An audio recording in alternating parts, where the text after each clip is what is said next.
So if you want to learn more about this amazing woman, Mary Magdalene, I highly recommend this book. I read this as a lot of the source material for today's message, and it is absolutely fantastic, called The Mary We Forgot. All right, well, you may have heard some things about Mary Magdalene, if you've been in the church a long time, that might not be an accurate reflection of what we know of her from history and what the gospel writers say about her. So you may have heard rumors that she was a prostitute, or that she was the sinful woman who wiped Jesus' feet with her hair, or that she was the sister of Martha. Well, the best way for us to get to know her is to look at the Bible passages that mention her by name. Not a lot is mentioned about her, but from what we can tell, we can actually learn a lot about her. So Mary doesn't get an introduction for gospel readers like a lot of the other characters get.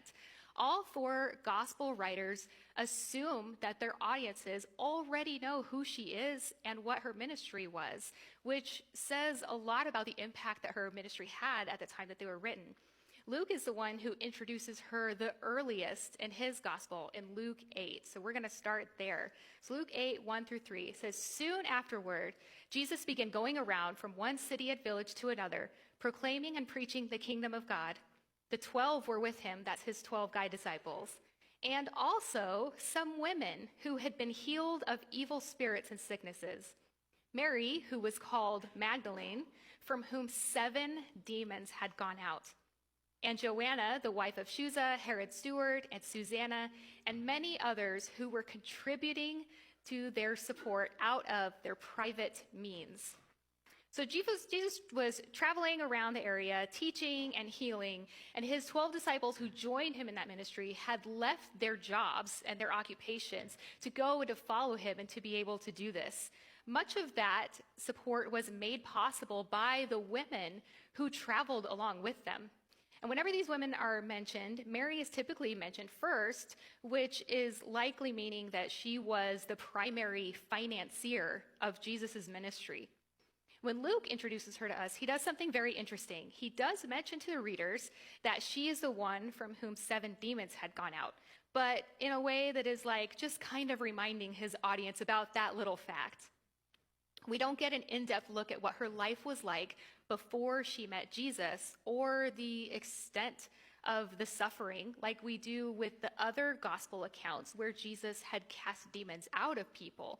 We only get to see what happens in her life after. In fact, Mark and Luke are the only gospels that mention her demon possession at all, and both of them do it very nonchalantly. However, all 4 gospels mention Mary Magdalene being present at the cross, staying with Jesus' mother during the crucifixion, continuing to minister to him after he was dead in the tomb by putting oils and spices on his body. She was the first person that Jesus showed himself to after he resurrected, and the first person to ever tell other people that he had risen. She was the first person to ever get to preach the gospel. So where does all the Mary confusion come from? So for starters, Mary was a really common name at the time. So how common was it?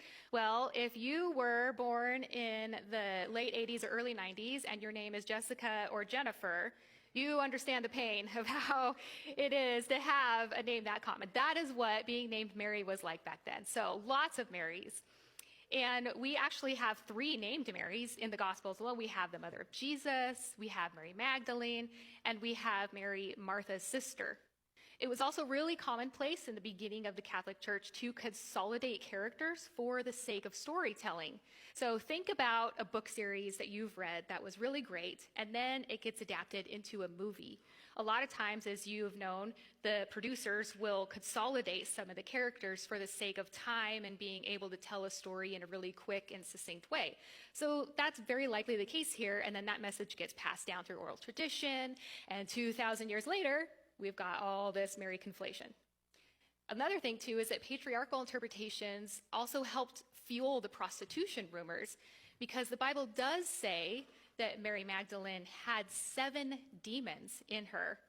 And the men who were responsible for preserving church tradition at the time could not possibly think of a life of sin that a woman could live that was so egregious that it would lead to demon possession if it was not sexual sin, right? So like the boys could do a greed or pride or murder, but if a woman has demons, well, she has got to be turning tricks because there's no other possibility for that, right? But considering that she was wealthy enough to bankroll Jesus' ministry, it's also very unlikely that she was also simultaneously poor enough to have to resort to a life of prostitution to support herself. It's also notable that she was named by where she was from, not in relation to who she was with the male in her life. So that was a very common custom for identifying women back then, was you were someone's mother or someone's wife. But Mary was distinguished from other people by being called Mary Magdalene, which is where she was from. Magdala was a very wealthy and affluent fishing and business city of the time. So we don't know how she came to be possessed, what it was like for her, or why, but we can use other accounts of demon possession in the Gospels to get a picture of what suffering may have looked like for her. So our first one is going to be Luke 11:14.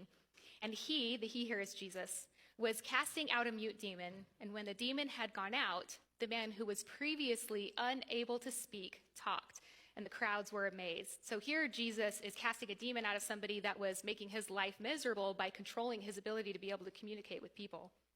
In Matthew 8 says, and when he, again Jesus, came to the other side of the country, 2 demon-possessed men confronted him as they were coming out of the tombs. They were so extremely violent that no one could pass by that way. Matthew 17 says, when they came to the crowd, a man came up to Jesus, falling on his knees before him and saying, Lord, have mercy on my son, because he has seizures and suffers terribly. For he often falls into the fire and often into the water. And I brought him to your disciples, and they could not cure him. Then Jesus says, bring him here to me. And Jesus rebuked him, and the demon came out of him, and the boy was healed at once. And then in Mark 5, now this is talking about that demon-possessed man. He had often been bound with shackles and chains, and the chains had been torn apart by him, and the shackles broken in pieces, and no one was strong enough to subdue him. Constantly, night and day, he was screaming among the tombs in the mountains and cutting himself with stones.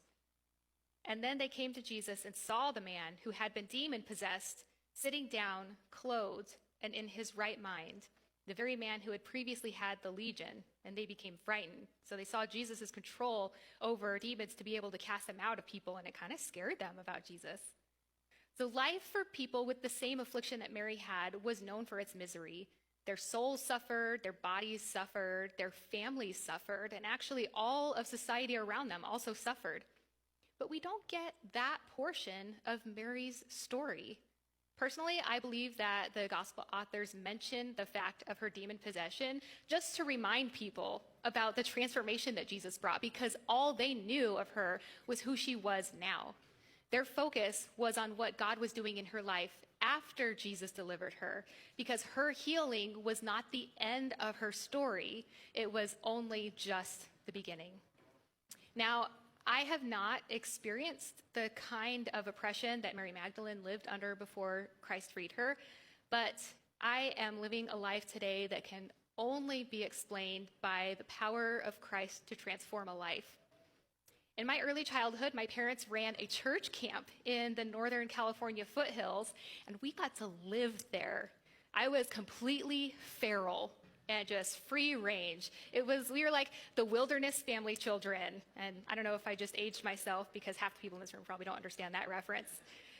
But when I was 7 years old, my parents lost everything, and we had to move to the Pacific Northwest to be close to family to help us get back on our feet, which meant for me that I had to get enrolled in a real school with real peers. And it didn't take me very long to realize that I was very different than everybody else. I would try really, really hard to make friends, but I always ended up just annoying people or causing trouble or getting into trouble with the principals or the teachers. I was way behind academically. I couldn't hold a pencil, I couldn't read, I couldn't focus. I was made fun of a lot because I had poor clothes, and for my bad hygiene, and for never knowing the answer whenever the teacher called on me. I was always way overstimulated. I never had lunch or money, and I would have to go around asking kids when they were done, hey, are you done with that? Are you still going to eat that? Just so that I could eat. The only escape I had was in my imagination, so I usually spent most of the instruction time just staring at the wall, ruminating, and going to a different place. Now, my parents, they did the best that they knew how at the time. They were dealing with a lot of their own stuff too, so I don't blame them for any of these years. But their solution, whenever I was starting to experience trouble in school, was a fresh start. So let's just pull you from this school and put you in another one, and you can try again. So I had a change of scenery every time I began to struggle. And between 2nd and 7th grade, I changed schools 8 times. Each time I would start at a new school, I would promise myself, okay, this time it's going to be different. This time, I'm going to try harder. This time, I'm not going to be weird. This time, I'm going to focus really hard, and I'm going to do my work, and I'm going to turn it in. And then this time, and then this time, and this time, over and over again. So finally, when I got into junior high, I decided this is it, no more. I was starting at a new school. Like, I don't care what happens, I'm not moving again. Even though, right off the bat, it was just more of the same. There was a couple changes this time around, though. I had one friend, which was great, because sometimes one friend is all you need, right? And I was beginning to experience the validation that came from the male gaze. I coupled up with any and every boy that would look my way, and the attention made me feel like I was finally worth something to somebody. But it was always really short-lived because my looks could not outlast my absolutely insufferable personality. And then I would have to cling to the next guy, and then the next guy, and the next guy. So in 8th grade, I actually joined the football team as the statistician. And yes, it was just to be closer to the boys and to get to ride the bus with them on the away games. But even though that was the reason, I was still deeply, deeply hurt when the football coach referred to me as the school slut. I was failing all my classes, I had a reputation, and for the life of me, I just could not figure out how to succeed at being a human when it just looked like it came so easily to everybody else. My one friend, Jenny's parents, made her go to church, which I always thought was absolutely hilarious considering the trouble that we would get into, which were things like going to high school parties and definitely not shoplifting all the time. But she went to a retreat once, about halfway through our 8th grade year, and she came back a completely different person. She was praying before she would eat, which was super weird, and she was talking about Jesus all the time. And then she invited me to come to youth group with her. And now I was actually excited to go to youth group with her because her church was in a different town, which meant that there were boys from other schools there that I could go meet who didn't know who I was. I was like, yes, I will absolutely come to church with you. But when I walked into the church that night, I knew something really important was going to happen. It just felt like this kind of like divine electricity of something that was calling to me. So the music started playing, and the kids were closing their eyes, and they were all lifting their hands, and they were worshiping. And then it was like all of a sudden I was transported back to a time when I was a little girl, when I would walk around the trails of the camp alone, just me and God, and I would talk to him, and he would talk back to me, and it was absolute perfect peace. And then all of a sudden, my face was just a mess of snot and mascara, and I didn't even care. And the youth pastor asked if anybody wanted to come forward and give their lives to Jesus and start following him. And so I ran to the front altar. And I went to church that night in hopes of meeting another boy that could satisfy the emptiness of my heart. And I met the creator of my heart instead. But like Mary, that is not the end of the story. It's just the beginning. And so many times when we tell our testimonies, we actually stop just when it's getting good. So after that night, I could not get enough of Jesus. I devoured my Bible, surprising everybody by actually reading something. I took really good use of my chronic insomnia by reading the Bible all night. I would just worship, pray, read, journal, repeat. One night I read 1st and 2nd Samuel in one night, and I loved it so much I decided right there that I was going to name my first son Samuel, and then I did, and he was actually here in first service this morning. I wanted to be wherever church was happening. So I found other youth groups that were having their services on different nights than mine was, and Bible studies all over town. And that is how I met my husband, Donnie. The more time I spent with God, the less I cared about what other people thought about me, and started to see how God sees other people, and began bringing in people who were on the social outs. Jenny and I started a Bible study at school, and it grew really quickly. And then the next thing I knew, I had something else I hadn't had before, friends, and lots of them. And even though my grades never improved, I stopped looking for reasons to go home. I stopped being, as the school nurse called it, the stomachache champion, because I had a purpose at school every day now, and that was one thing, to go and to make other people feel loved. So then a couple years ago, I did something that was really about 30 years overdue. And I went in and got a full neuropsychological evaluation. And to no surprise, especially to the people that live in my home with me, it was exactly what we expected: ADHD and high-functioning autism. Having a diagnosis shed a light on a lot of the pain that I experienced as a child, but more than that, it highlighted what Jesus saved me from and just how miraculous his transforming power actually is.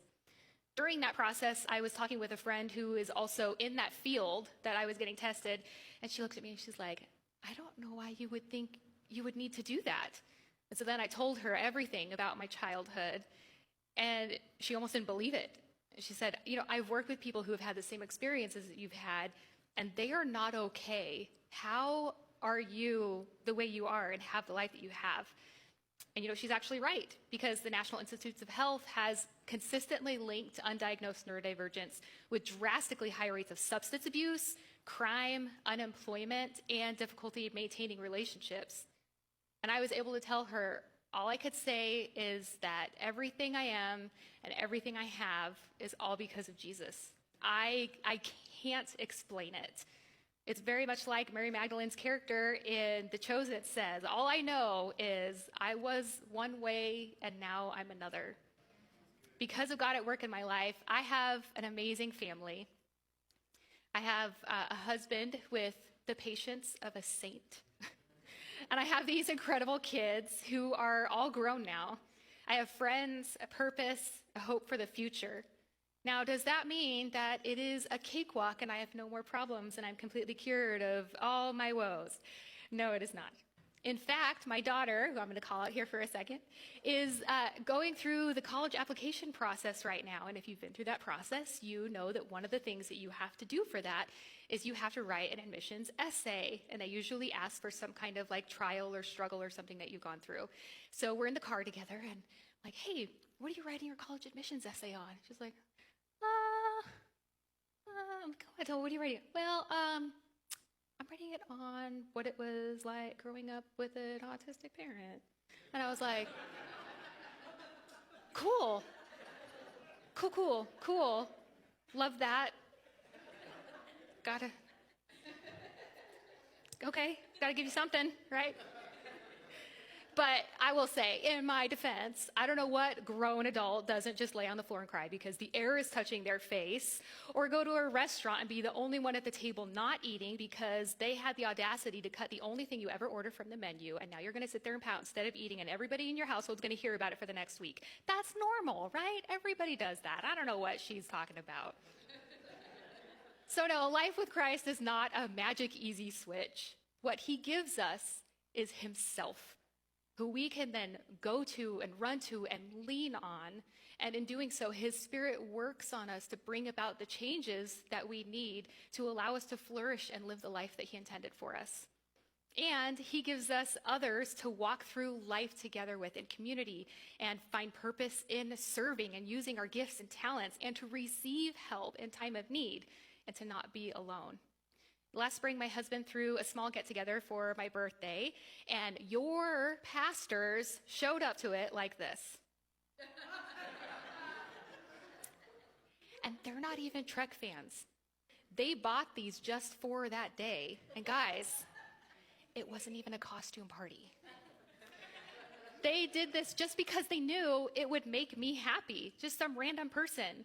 And this is what we mean when we use passages like Psalm 68:6 that says, God sets the lonely in families. He can take someone from unwanted, outcast to seen, included, and loved. You know, my day job is a home organizer. I work for Carrie's organizing company. And I get to go into people's homes and bring them peace by organizing their chaos. And it's great. And sometimes they don't want me to see it, even if that is the sole purpose that I'm there. And they'll say things like, oh, I'm so embarrassed. Or before they open something, they'll say, okay, no, please don't judge. Or, oh, it's so bad. And I'm just like, come on, open that cabinet. Give me what you got. Let me see it. I'm going to fix this for you. And then they open it up and stuff's just falling down everywhere. Shoes are coming down, laundry baskets are spilling over. There's food wrappers and bugs and whatever it is. And in that moment, they can't see a vision of what it would look like in order. But then I'm like, got my earbuds in. All right, let's get to work. We're going to do this. You know, there's an episode of The Big Bang Theory where one of the couples needs to organize their closet, but they don't want to do it. So they hatch a plan. They're like, hey, what if we had a dinner party and we invited Sheldon and we just accidentally left the door open and he saw it because they knew that if he saw it, that he would not be able to help but start organizing it. And when I watched that episode, I was like, you know, that would totally work on me. And I wouldn't even be mad. Why? Because it is in my nature to reorder chaos and mess into something that is functional and works like it's supposed to. You know what? That comes from the Lord because that is God's nature too. The story of God and man starts with a garden. Genesis 1 and 2 give us a picture of something good and healthy and beautiful that turned into a graveyard because of mankind's rejection of God. But then God comes along through Jesus and reorders our life back into a garden again.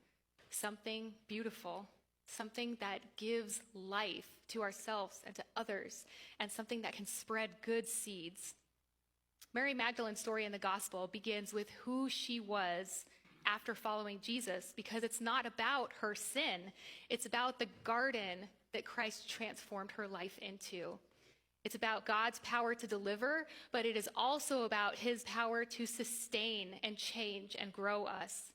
She's only briefly mentioned in the two books as being demon-possessed, but she's mentioned in all four of the Gospels for her devotion, for her service, for who she was and the kind of character and work that she was able to do after God changed her life. You know, right here in this room is story after story of God transforming lives from graves into gardens. And I know not everybody here is in this room, but if you are, when I call your name, stand up. So Jason Tompkins was dealing drugs and carrying a gun at 13. He's not here now, but he was here drumming last night if you were here in the worship thing. He is now working for a nonprofit that mentors troubled teens, and he drums for our worship team. Corinne. Most of you guys recognize Corinne because she does a lot of the emceeing and opening and closing in our services and announcements. Corinne was a controlling alcoholic whose life was totally and completely controlled by alcohol. Jesus made her an incredible mom who helps with our L3 recovery group and runs a podcast sharing testimonies of lives changed by Jesus. Thanks, Corinne. Lucas tried to take his own life 3 times and wanted nothing to do with God or church. And now Jesus has made him a husband and a father and an evangelist who leads his coworkers to Jesus and prays for strangers in grocery stores. Nicole Kaczynski, I saw her here for first service. I don't know if she's here, though. Nicole Kaczynski didn't want anything to do with church. And Jesus gave her a church family, and now she runs our foster and adoption ministry. Jen Jensen.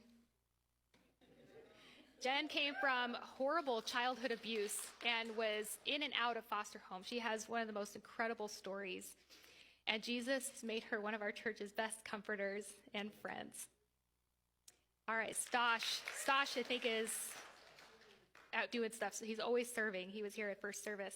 Stosh was abandoned by his wife to raise his kids alone. Jesus brought him back to care for her in hospice, and on her deathbed, he was able to lead her to Jesus. Madison. Where are you at, Madison? Madison was an addict living in a trailer. Jesus transformed her into a leader who is launching a single mom support group in her home. Ray Dorado would not step foot in a church. And now, every other week, he's up here on worship team, getting to bless all of us with his incredible gifts on the guitar. Brandon, who is leading the kids ministry right now, was in a recovery group home and is now married, helping run our L3 and homeless ministry. And he and his wife, Betty, just moved into their new house in Hutto. Donnie was so overcome with depression during his dad's cancer battle that he leaned into destructive behaviors and had suicidal thoughts and thought all churches were scams. And now he leads worship, leads Rooted, and is an incredible father and manages me, which is a lot. This is just a small sampling of real, tangible transformations right here with real people that you can talk to and meet and ask questions, who owe everything that they have to Jesus changing their lives. We're going to end with a worship song. And I know that we have had a lot of worship. We had an absolutely fantastic worship night last night. We had great worship this morning. But I love ending with worship too because of what Andy talked about last week. The whole purpose of gratitude challenges, which we're doing together as a church, are because people are forgetful. And worship redirects our minds back to God and what he has done for us and puts us in that gratitude mindset. So if your life has been transformed from a grave to a garden, take this time and worship God for that. But also, I don't want to let this time go by without giving anyone who wants to know God the same opportunity and the same invitation that I had 26 years ago to know and be known by the creator of your heart, for your mess to be reordered into something really beautiful. I'm going to ask a couple of our pastors. We've got Jenna, and I think Kyle's out, and then Donnie's right here. They're going to be up here in front if you want to come up for a prayer, because this may be the moment that God is calling you home to himself, to a relationship with him. You know, as an organizer, I cannot break into people's homes and organize their spaces against their will, even though I would really, really like to. They have to decide that, okay, now is the time. Now is the time I stop trying to do this on my own, and I seek the person who knows how to do this. The same goes for you and God. You can come up and ask either of these very cool people or myself. I'll be up here too. You can come talk to me. Any questions that you have, or you can decide that, you know, now is the time that I'm going to start my life with following Christ. And the great thing is that you don't have to clean yourself up first. There is nothing that you can do to make yourself more or less acceptable to God. He already knows everything you've done, everything you will do, and every thought you've ever had. And he invites you to follow him anyways and to come into a relationship with him regardless of all that. But it is up to you to accept his invitation and open up your life to allow him to start reordering it. And then after this song, I'm going to have Kyle come up and close us out. All right, guys, that's it. Thanks.